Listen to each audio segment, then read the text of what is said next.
Hi folks, welcome to Let's Just Go. This is Kevin and Casey's Modern Missionary Podcast, where we talk courage, family, theology, barbecue, the whole spirit of going for it in life. The topic of today's podcast is the saga of Warrior Barbecue, Take 7. This was a whole event that was the biggest project you and I ever put on. And so we thought we wanted to make this kind of our last episode for the season. And really it was a lead up, all the prep work to put it on. It was a big contest in Hawaii. It was the first Kansas City Barbecue Society sanctioned event in that state ever. And it was our honor and privilege to be able to kind of be at the helm of all of that. And we want to record the story. The way that I would describe it is that it was a festival. It was a KCBS sanctioned barbecue competition. It had all the elements that a sanctioned competition needed. It had the official judges. It had the professional teams that came. You were the event organizer. We had a crew and a team of people. It was learning how to work with the city and state so that we could actually have an event in downtown Honolulu in Kapiolani Beach Park. So it was a lot of organizing, relationship building, and just a lot of learning how to do something that to this scale. And it was outside of what we usually do too. Right. We had the whole podcast on the different things you could do with barbecue, but this was totally this wasn't a support element or an ancillary thing to another event. This was the event. It was really stepping outside of our MO. Right. Well, another thing that was a really big deal was that we had lived in Hawaii for 12 years, but we moved to Georgia. And so we got to Georgia, and then the opportunity to do this back in Hawaii came up. And for me, the dilemma was, well, are we supposed to even go back to Hawaii and do something? But the pool of putting on a competition, the first sanctioned, KCBS sanctioned competition in the state of Hawaii, well, even being able to travel and go back, because I wasn't sure I'd be going back to Hawaii. Yeah, our life was here. The timing was very odd. And I guess that's where a number of stories are going to connect to this thing and really make it what it is to us personally. To other people, it was this event, and they were looking forward to going to it and competing and qualifying, for some professional points.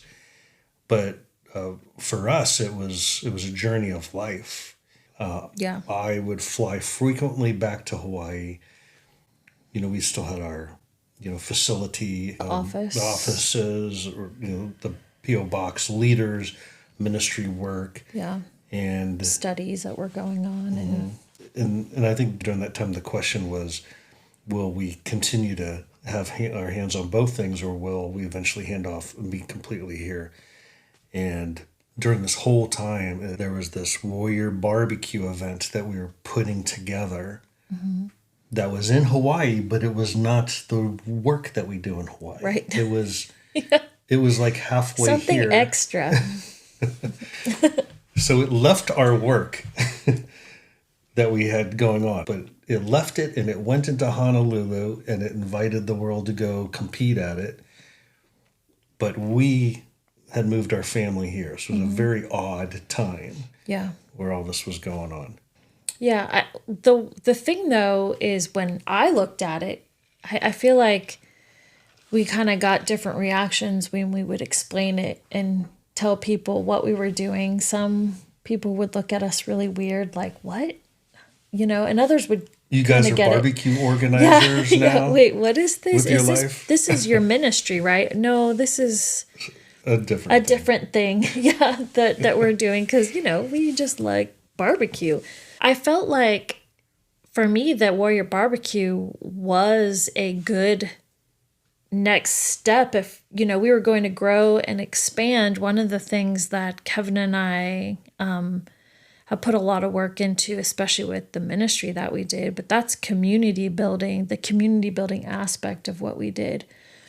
And I felt Warrior Barbecue was just a wider net of that, because we were now going to ask the larger community of Hawaii to be involved in something that was new.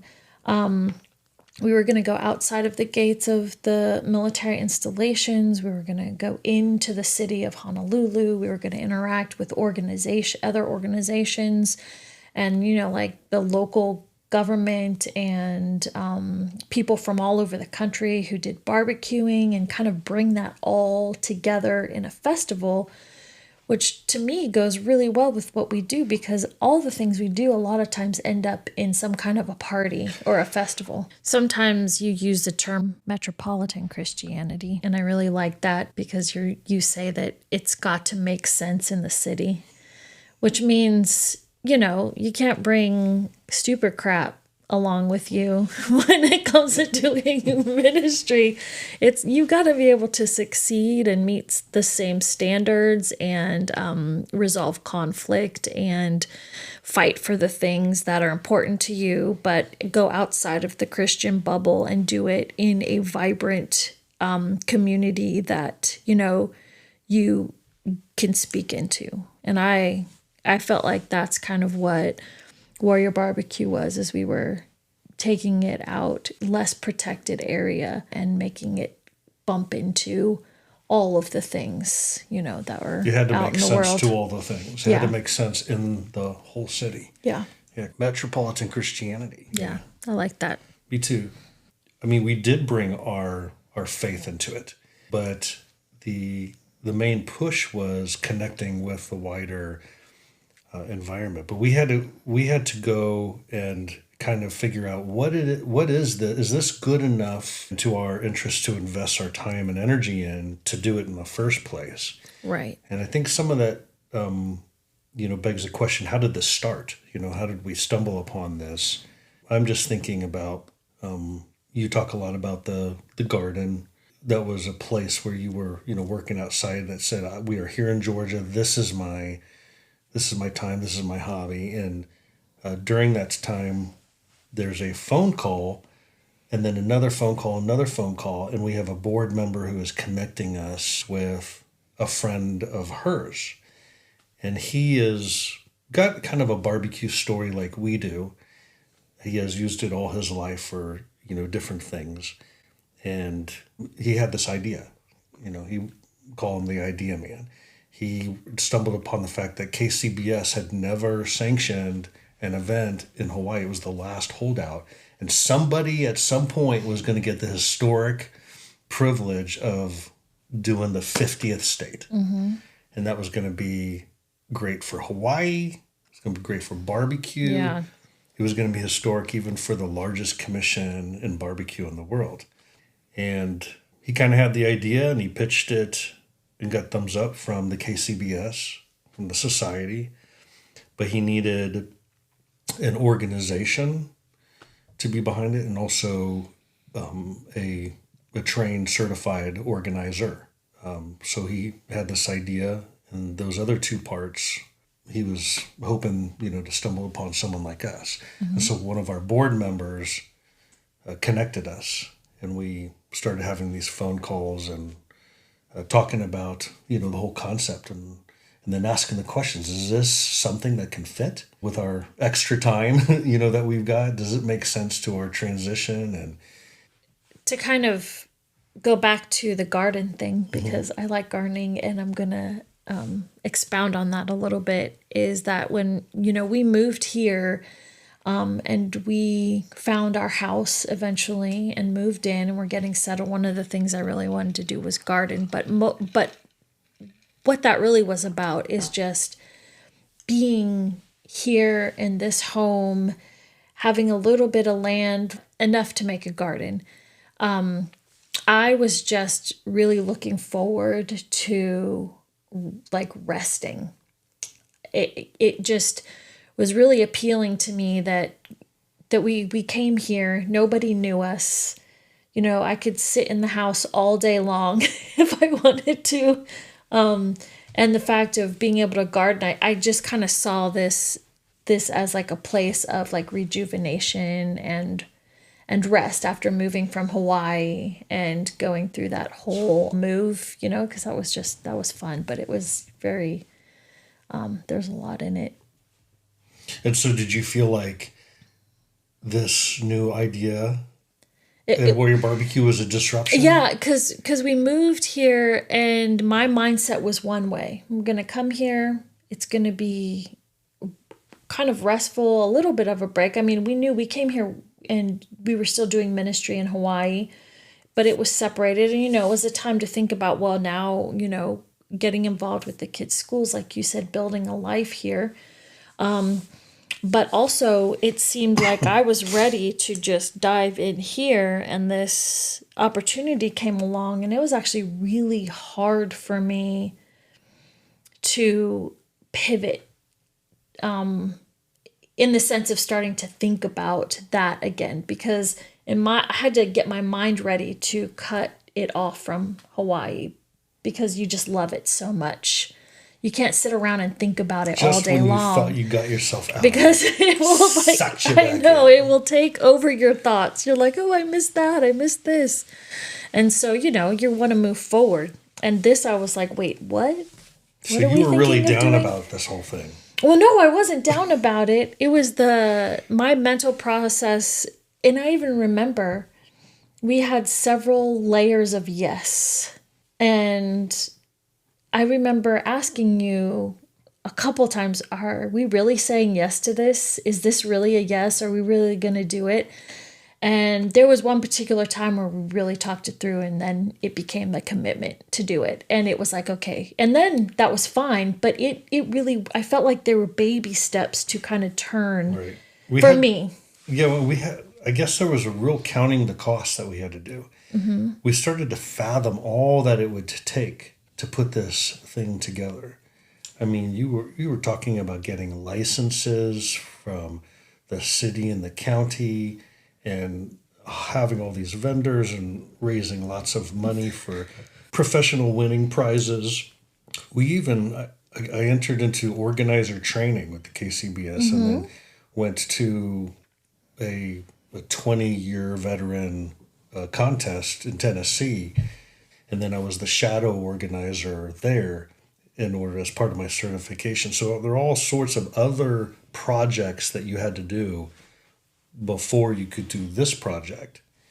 And the amount was extraordinary. Yeah, we had to count the costs, to actually put ourselves into this. Yeah. But I remember, my perspective is that I want to say that I felt like you pushed for doing it more than I did. I felt like you wanted it more. You didn't want to do it. You wanted me to do it. Although we were a team and you saw us doing it together. But I always was reading, the sparkle in your eye and the adventure of doing that. Am I wrong? No, that was there. That was there. If it wouldn't have been, it would have been like, no, absolutely not. But even just the first initial conversation about it cracked the door open, because it wasn't, I guess my thing was, it just wasn't something that I had considered. I'm always up for doing something, even if it's crazy, for doing something new. But I did have to kind of reorient myself, even though I was excited, and I did, kind of spur that on. There was a moment of time where I had to reorient myself to the possibility of doing that. And then, as we began to talk about it, and then it was really exciting. But yeah, it was definitely out of left field. And so yeah, we had to say yes to it, right? And then we did. We went over and met with the first parts of the team that we were going to start forming, with the idea man for one, and thinking that him and I were going to kind of work in tandem. I was the organizer. It was our organization putting it on. We were the sanctioners. But he was going to kind of be my perspective. He was going to be my number two. Yeah. And putting it all together. And there was a big revelation working with him initially, and then meeting with him and a couple of coordinators of like the location, the big park, and folks who would help put on the training of certified judges and stuff like that. And one of the things I picked up real quick was that we were not going to be able to work with this guy. There was just some different values about what we had for it. We, doing community building, were interested in sharing honor with other people. We wanted to honor our nation's heroes through this. We wanted our teammates in Hawaii to come alongside us and be a part of something exciting. And he had this thing going on where he just needed at every single turn for himself to kind of be, the limelight. And he did that at the cost of kind of personally, I think, going after people. So we kind of had let's stop. Do we really want to do this? And it was a final yes that we had to come up with. And we actually decided we're not going to do this. We can't move forward with a partnership like this. It was not going to be an honoring event. It was going to be self-serving. It was going to be all about how important we are and everything. We decided we didn't want to do that. And it was not enjoyable already. Our teammates that were part of our mission, they weren't enjoying, his atmosphere. We just said we're not going to do it. So he bowed out because, we told him we weren't going to move forward. He obviously couldn't do it. And he said, okay, you guys just go ahead and you do it on your own. But the reason I tell that is because that was our final yes that we came to is, you know what, if we're going to put this on, there's got to be principles and values that we want to advance through the project. It can't just be a fun thing for the community. What's the soul of Warrior Barbecue going to be? It's got to have a soul. Once that happened, that definitive moment, then the atmosphere changed. Completely. It was like it became lighter.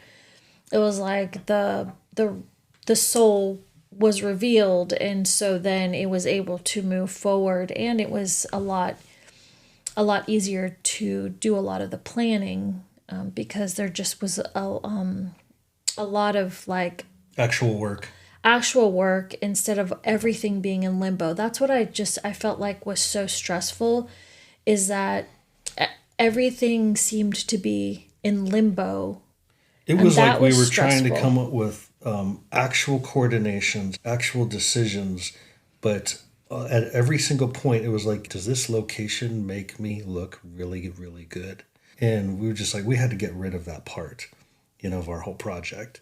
That kind of reset the forward momentum, and then we were able to really, like you said, get work done. Which was painful.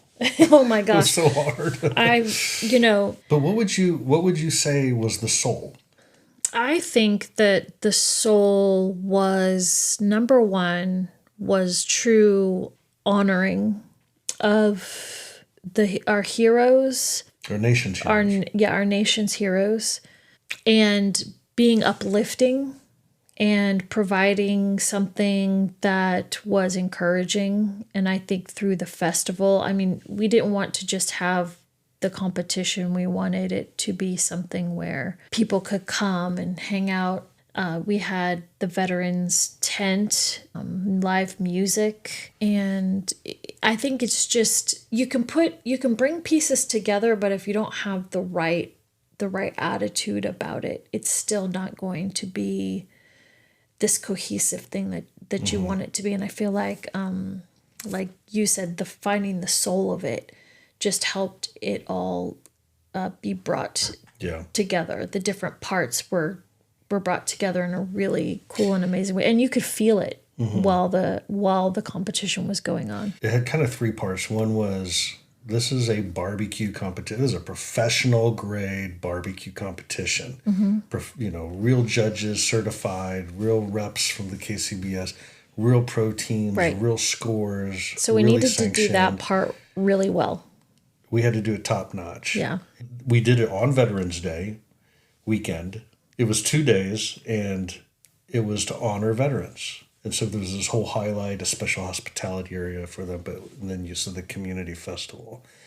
How do we get every kind of person to be there? And so you attach the music and the food and the crafts and the We had sights. jumpy houses for kids. Jumping houses. Plus, it was in the park, so it was just really with fire a trucks chill and- atmosphere.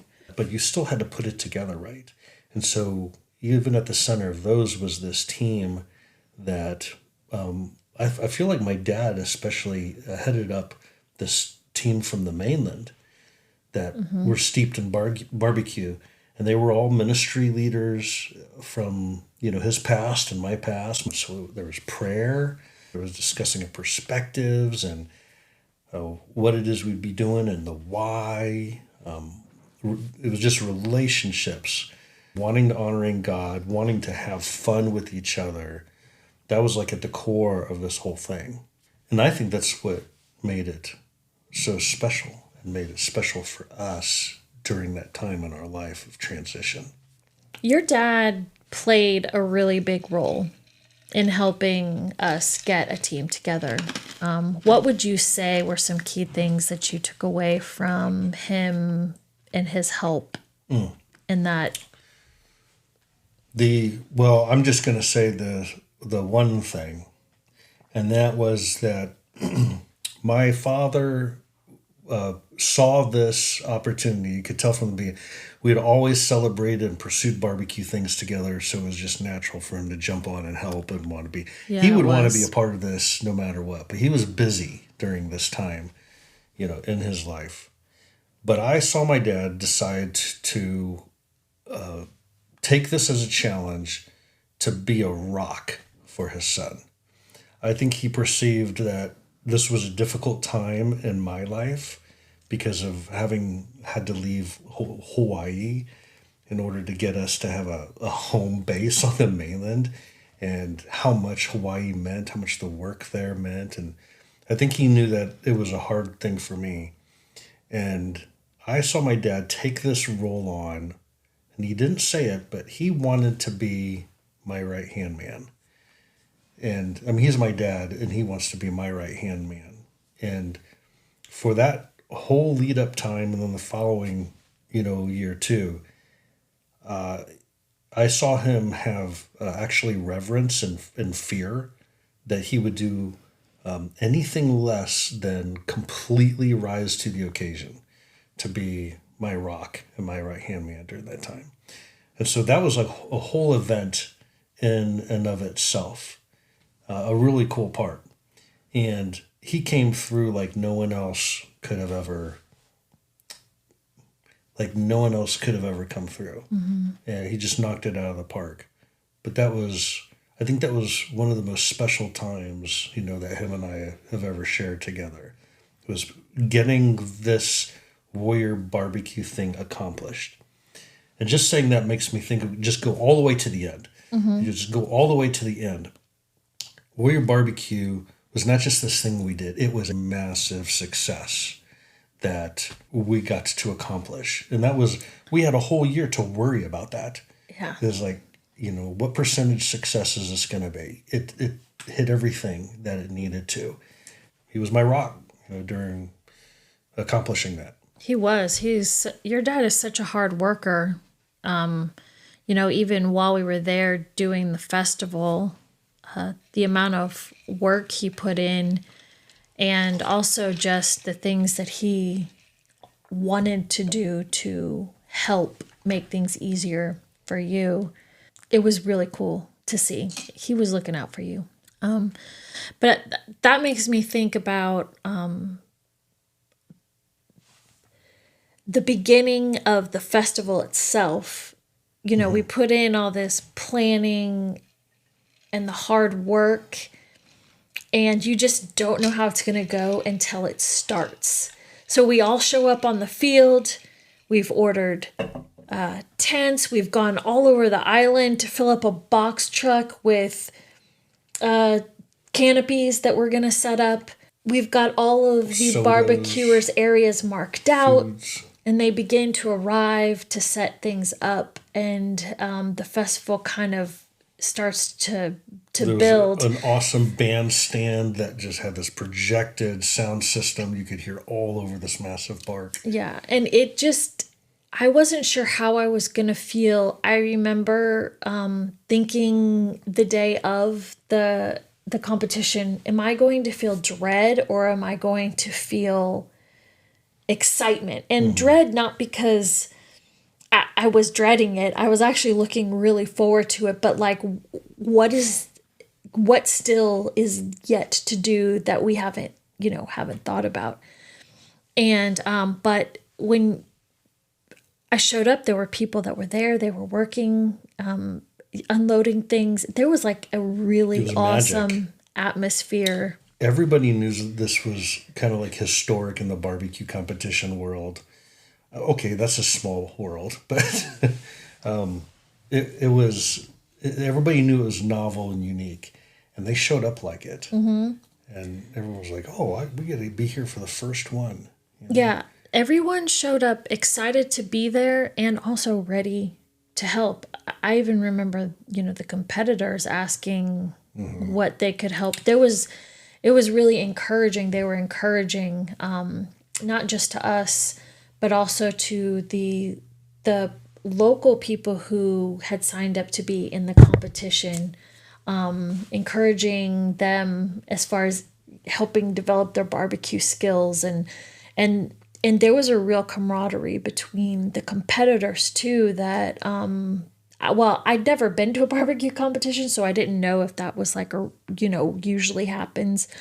But it was just a really cool thing to witness. They'd come from That so far away, and some of them needed some extra equipment, and the people they were competing for against thousands of dollars of prizes, they were helping out, showing some of the new guys how to pack a box. And I remember the uplifting.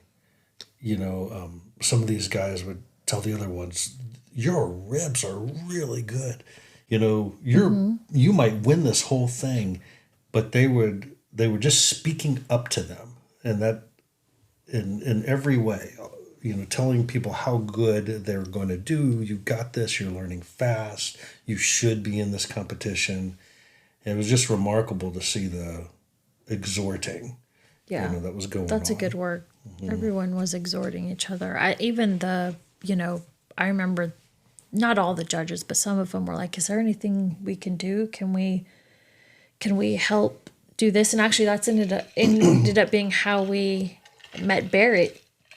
Right. Is he came to be a judge, but he ended up being a part of our work crew and hanging out with him. And He spied out the area with the setups before the festival was on because he was excited to come and judge it. And yeah, he ended up doing all sorts of physical work, and the different musicians of the bands that came. oh my gosh, to me that was one of the, I don't want to say stressful, but you start out and you're like, hey, we want to have bands at this thing. And you're like, how do you even go about getting a band? And you were funny because you would go eat at the Monkey Pod. And then if they had a good musician, there were a couple of guys John Acapo. there were a couple of guys you got to sing in the, at the festival because you approached them They're amazing. while they were playing music while you were eating. Right. And that's how you have to go about doing it when you don't have like any That's connections. where we met Kaleo and his crew, the oceanographers. And they, were very quirky and energetic and good at what they did. And that's the opening theme song of of our podcast now. They said, yeah, go ahead and use it. Yeah. And some of those bands, they hung around. They did the same thing that the barbecuers did. They listened to the crew that was after them, and then they told them how good that they were. And it was just exciting. But there's also a reunion of a lot of some of our workers in ministry came out. Yeah. And helped us run different things. This was Annalise's. She was our final staff person for Pacific House of Mission.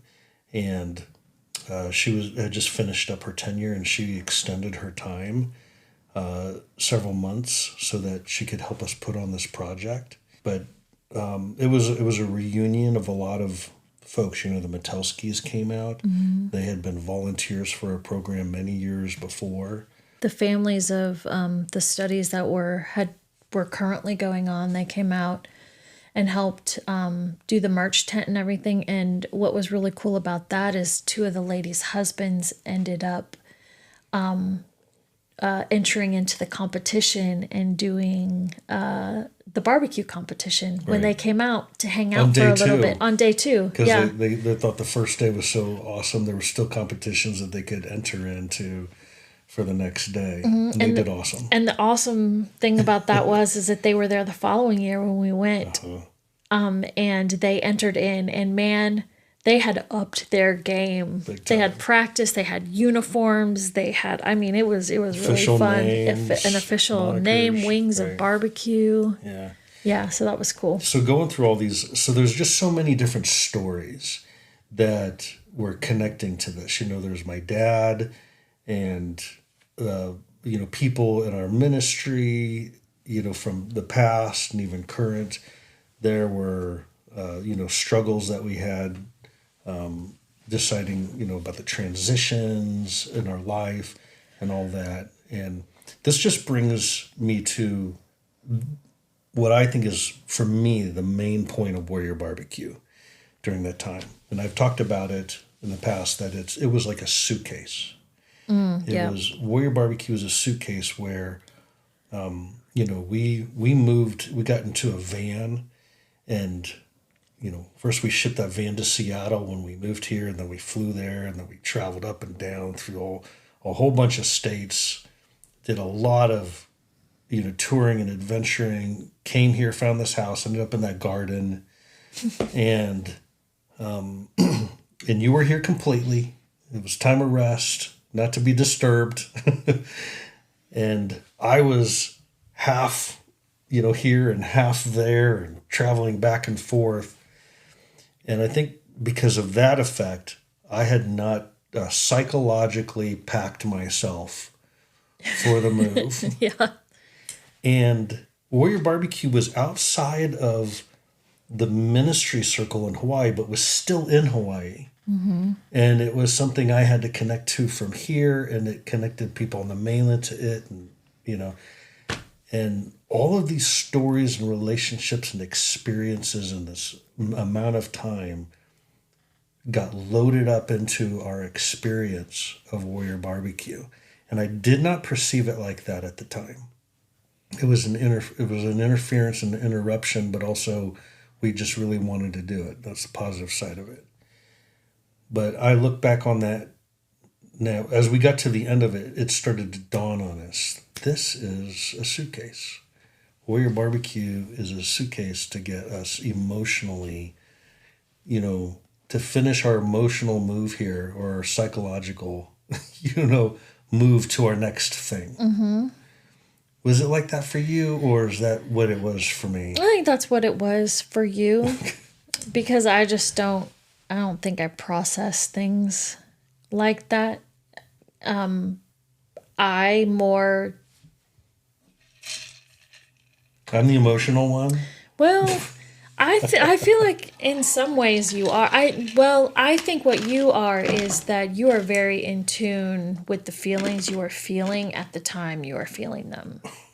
Me, I sometimes will kind of stuff that, and then, which is why I wanted to come here, and then I wanted to just, and rest and be, away from, the ministry side of, I like people, but, just ministry and all of that. And so I was kind of ready to kind of emotionally unload, but you sometimes know what I'm feeling even when I don't, That's true. So I think you're in tune with that. And so that makes sense to me that's the way that you would think about it. Me, I'm kind of a baggage carrier, maybe. I'm not a suitcase unpacker. I'm more of a baggage carrier. So I don't know. That's funny. Yeah. That's really funny. I think when we moved here, you talked about the rest. We had just kind of completed 12 years of very intense work. Mm-hmm. And it was just always go, go, go, go. Right. We were at the helm of a lot. It's funny because we embraced the idea of a different pace, or at least several months of a move that we could stop and just kind of reset everything and start off with a blank piece of paper and then decide the level of busyness for our next era of life. And this was an incredibly intense project. There was Yes, so it much was. work in it. And I was thinking about, like when I have a day off, and I'm like, boy, I'm just exhausted. What am I going to do? And I pick up a chainsaw and go out and chop down, branches and trees and work out all day in the yard. And to me, that is incredibly restful and relaxing. And That's not how I am. right, but this was part of our rest. Casey was doing Warrior Barbecue. It was our restful Well, experience. what I feel it was, and I especially felt this the second year because we had then, lived in Georgia for a while. I felt like I was able to experience Hawaii in a different way. You're traveling there, and I mean, it was really hard work. There, you are just giving your all into this, in all the aspects of it. But it was the ability to experience Hawaii in a little bit of a different way, and I liked that. I liked that it was in Honolulu. And the second year when we came back, it was even more so because we ended up staying at a hotel in Honolulu, and that was fun. And even though I feel like that the second time we worked even harder than we did the first time, I mean, by the end I was so exhausted. There was an element of excitement and fun to that as well that was different even than the year before. So it was, and it was a good way to pour something in to Hawaii, and knowing that you're gonna leave, but still be able to have that thing. I don't know. Yeah. It was different but exciting. And so it was such a success. So we come back and we do it a second year, and it was also historic. I feel like it was actually another notch up. It was definitely. Because, this was the first KCBS sanctioned event. Obviously, there had never been a State BBQ Championship. Mm-hmm. So now you're talking about getting into government. Because, if you want to have a State BBQ Championship, there's got to be a proclamation by the state that it is a State BBQ championship. There's different standards now that you have to meet in order to have that competition. And those are, you have to have an Olympic, kind of sized event. It's got to be the 4-meet contest sanctioned by a stand-up body. So we got the best, KCBS. And you had to have a certain number of teams successfully turn stuff in without being disqualified in any area. You had to have the legislature, issue a formal proclamation by the state. And what's cool is we have this document, framed downstairs where, we actually earned that. So there was all these extra hoops, and we met on Kuroda Field. Yeah. Which was part of the That was a whole US process in and of itself, it was too. Amazing. Working with the government machine Because it was, to get that. was part of the United States Army garrison, Hawaii. Right.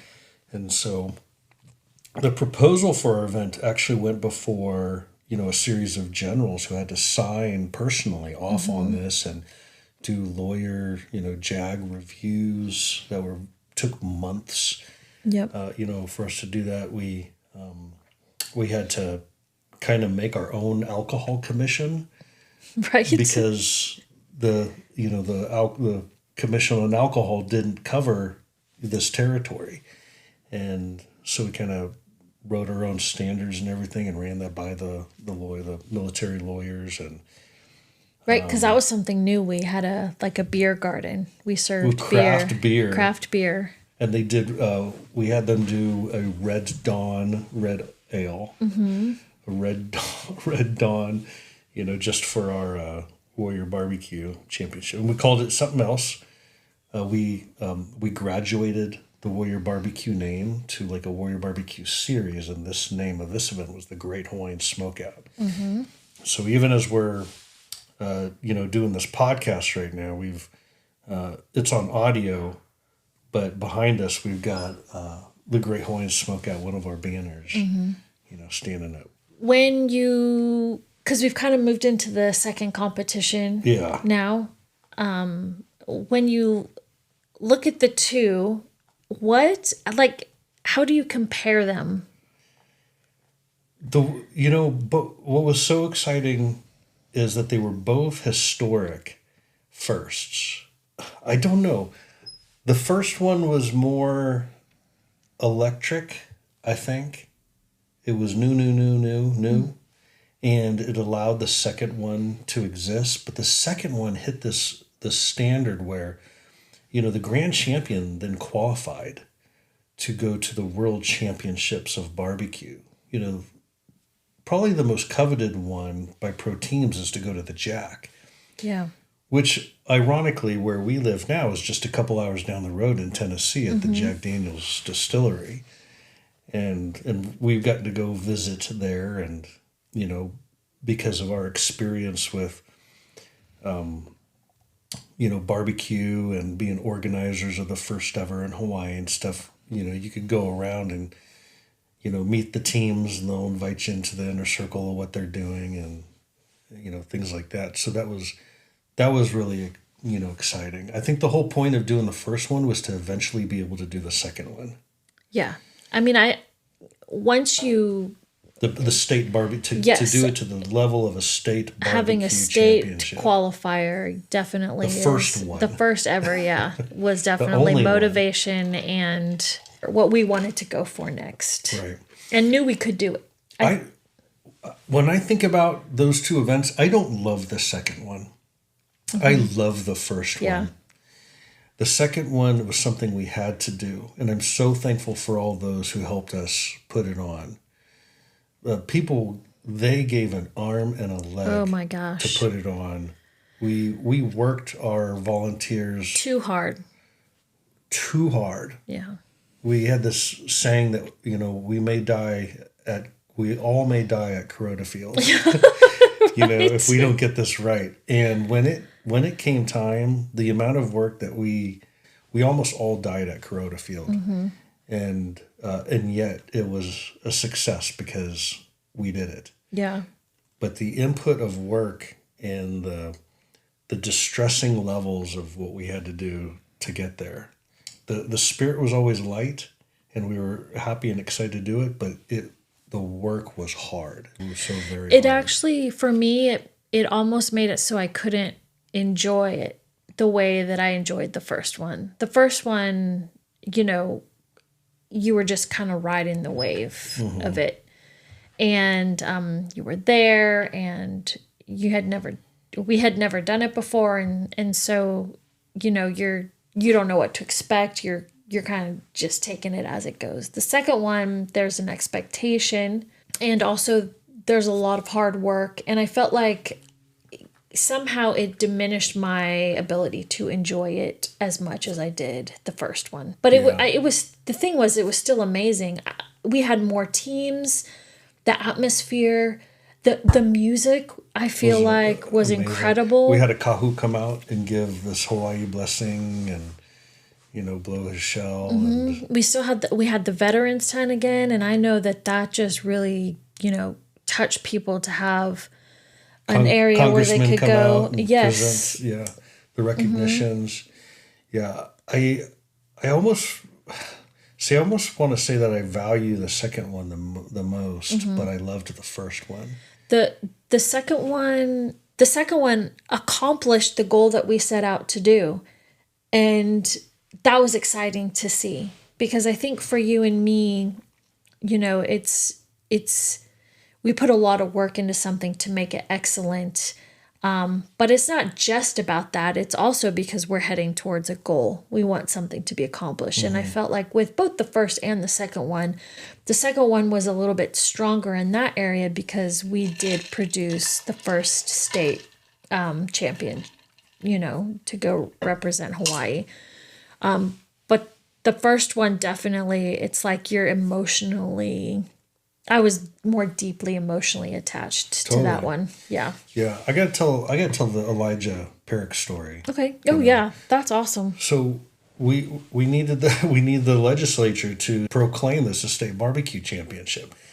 And so I started to go through just some pictures of congressmen and senators at the state level in Hawaii to see if I recognized any of them over all of the, you know, events and relationships we'd built in 12 years of ministry. And I ran into this picture of Elijah. And I was like, I know Elijah. He was a club kid. Mm-hmm. He was a senior in high school back in, it was like 2013 or something like that.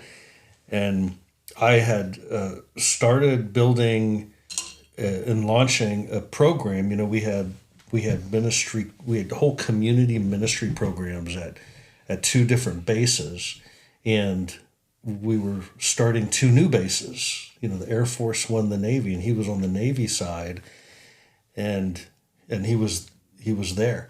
And so I called him up and I left a voicemail on his congressional office number, and then, you know, emailed him too.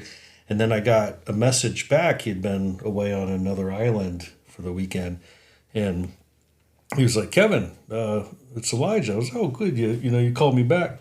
We started small talk, but then before I could ask him what I wanted, because he knew I wanted something, he said, "Can I tell you how I remember you, Kevin?" I was like, "Oh, good. He remembers me, you know." And he said, "You were, you started the program. I was thinking about what I was going to do with my life.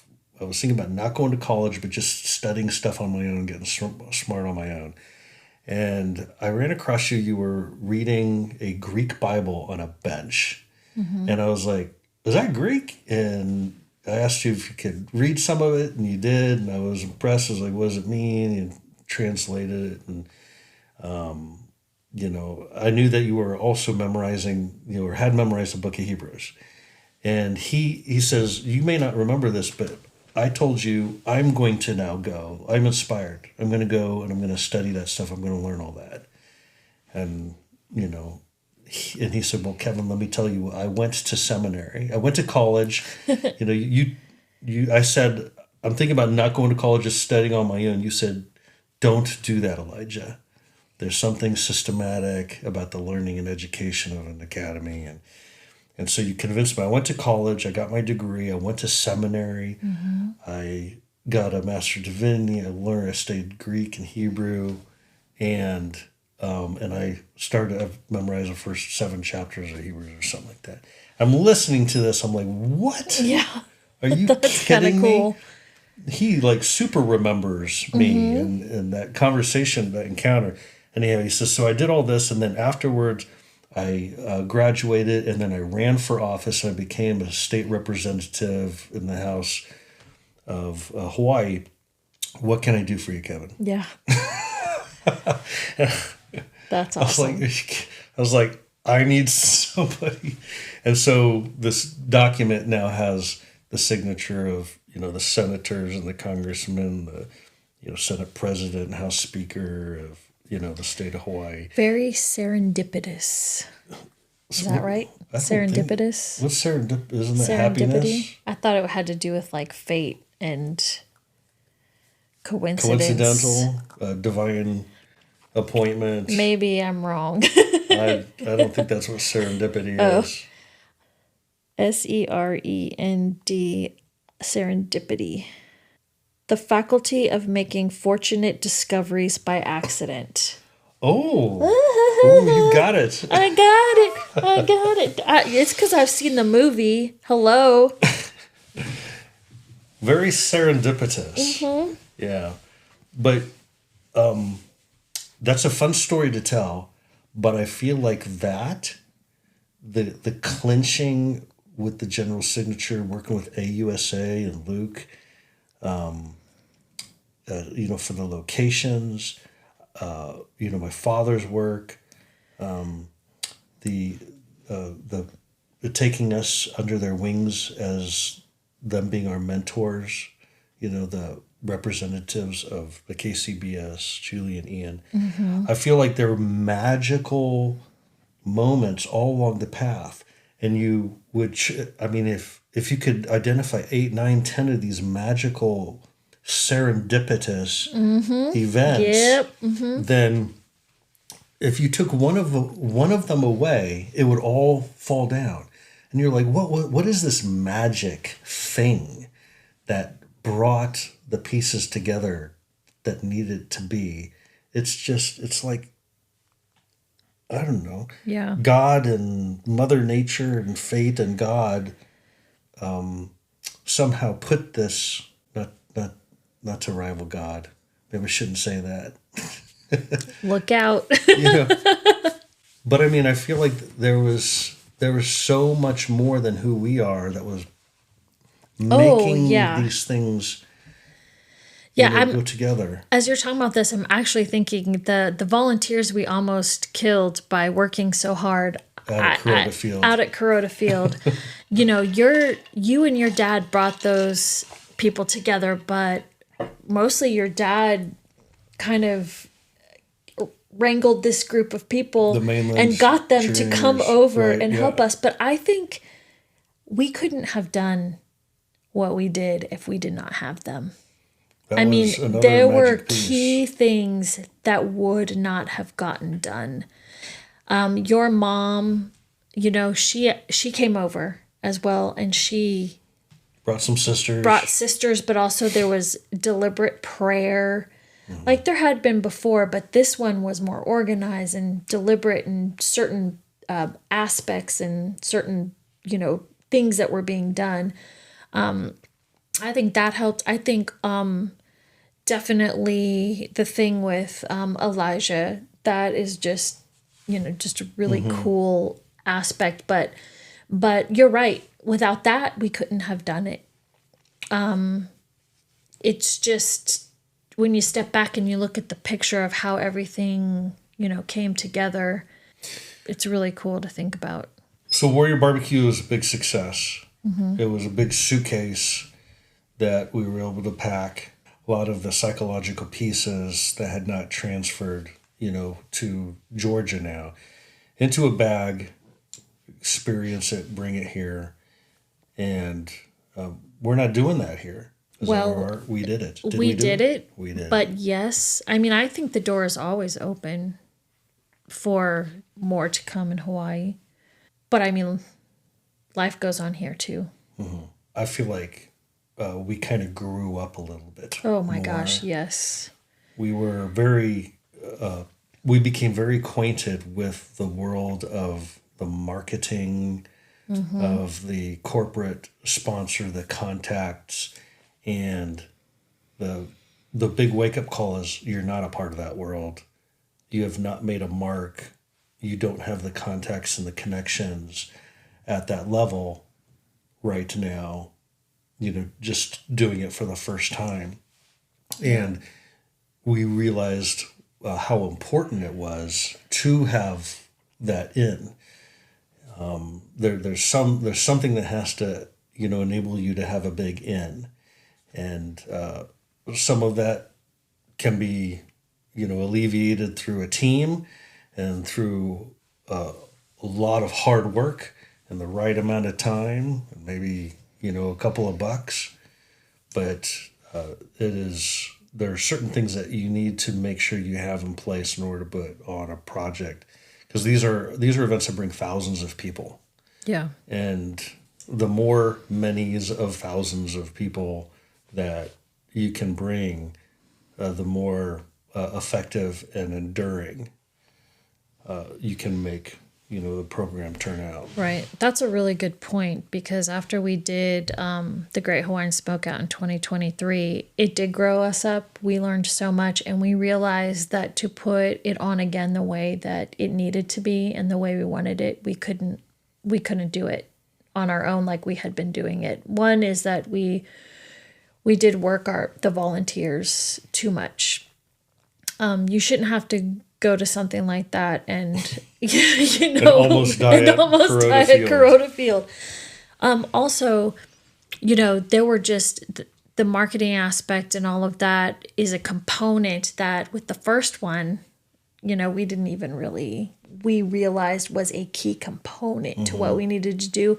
The second one we did, and that is one area where I felt really strangled and kind of restricted, is that it is being able to use communication and social media and have marketing to the greater audience. And you realize that it actually is a wall that you have to be able to get onto the other side of in order to have something successful. And I don't know if it's more so in Hawaii because it's there's so many things going on there, and everything is kind of fighting for, the time, the advertising, whatever. But that was one area where I realized, we would need a lot more to advance. Yeah. Well, in the meantime, a big success, and we did it. And I really do think that it packed me up and got me here. We'll see what's next with it. Yeah. For me, because you were able to unpack, I think for me, it just allowed me to go back to Hawaii, experience it, do something hard and good where you were tired at the end of the day that wasn't necessarily ministry related, but it was greater community related. And it was exciting and it was fun. And it made me have a lot more appreciation for, the ability to go back and forth even, and for the group of people, including your parents, that we just have that support us and that will go along with us when we want to do something crazy. That was it. That was the last hurrah, but up to that point. But anyway, so it was really fun. Good. Well, this is a good one to end the season on, I think, and looking forward to the next one. Did we do it? We did it. Peace out. Peace out.